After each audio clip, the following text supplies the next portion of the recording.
Assalomu alaykum xonadonlar, salomat و خانواده سربلند باشید. چیز و شما یک گفتنی بدم خواهر عزیز گفته است که فیروزه خان من یک زنی سخت اسلامی و به نام اسلامی نباشید. اسلامی گفتم معنیش چی است؟ به نام نه به عمل. میگه که در استرس میباشم. زنی مسلمان باز میگم به شما که در استرس باید نرفت. استرس و دپرسی از ما باید دور باشد. من به شما قصه کردم که شوهری من زنگی چیکار کردم. غم رو نخورید.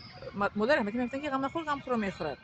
شوهرتون چیکاری کرده است به خاطر خدا بخشید. من شوهرم رو بخشیدم. بخشید در اون تو سبک میشد. الله تعالی مهربان است میبخشد ما رو. ما کی هستیم که هم دیگه رو نمیبخشیم؟ ما کی هستیم؟ بخشید. نمیبخشید برای انمی استرس میافتید. بخشید.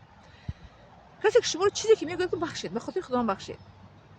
میبخشید و حواله به الله تعالی کنید. نمیبخشید استرس میافتید، دپرس میافتید. با این اسلامی نیست. این اسلامی واقعی نیست. اسلامی به نام است. قهرتان نکنید مسلمان‌ها به نام شدگیان. مسلمان‌ها به نام شدگیان. چی زن چی مرد. سطر میکنن حجاب میکنن ریشه میمونن لیکن عملشون صفر نل.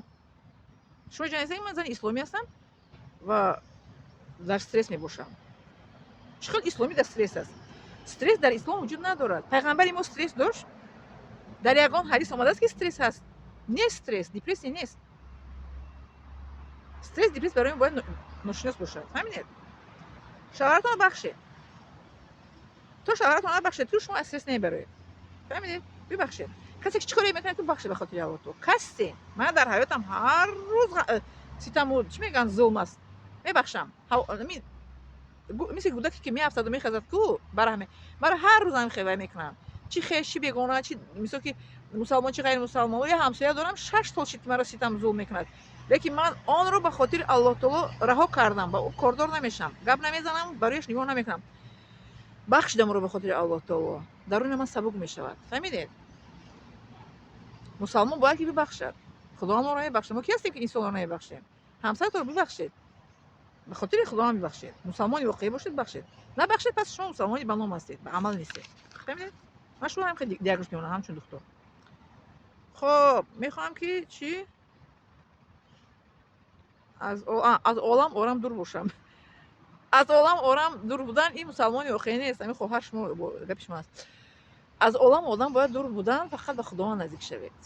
ببخشید آدم‌ها رو رها کنید و به خداوند راز گویید. بغیر از الله تعالی کسی ما رو آرام نمیکنه. به خداوند نزدیک شوید.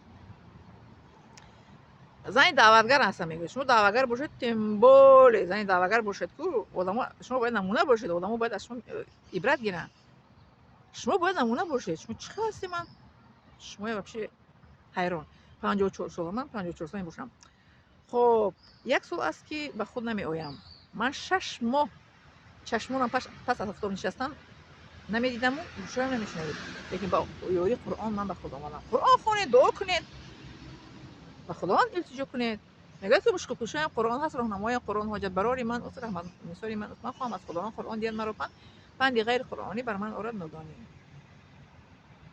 خب گفتی گرمیا که رو به دیوانگی نزنیم. باید ما باید که به قرآن رو یاریم. خب انا میخیل جواب من بس پاسخ من به سوال شما خواهری مسلمانی دعوتگری باشه ببخش شوهرتان رو. الله تعالی ما رو میبخشد. ما کسی نمیبخش سبق میشه انشالله. من این نیست شوهرم رو بخشیدم. شوهری من یک کارهایی کرد که من نمیگویم پنهان میدارم کارهایشون که من بخشیدم. میبخشیم و خدا هم با صبر کنندگان است. سبق میشوید. فهمیدید؟ اگر نبخشید که میگرده بعد بیماری های روحی گرفتار میشوید. بعد دیوانه خونه میبرن. میخوای که دیوانه خونه شما برن؟ نه برای همین ببخشید. کسی که شما چیکار میکنه ببخشید. فرزندتون شما میرنجونن ببخشید به خاطر خدا. شوهرتون شما رو میرنجونن ببخشید. خسرو شما میرنجونن به همسایه میرنجونن ببخشید. اپا خواهر اکا دادر ببخشید. مرا هم هر روز هر قدم میرنجونن. میبخشم رها میکنم.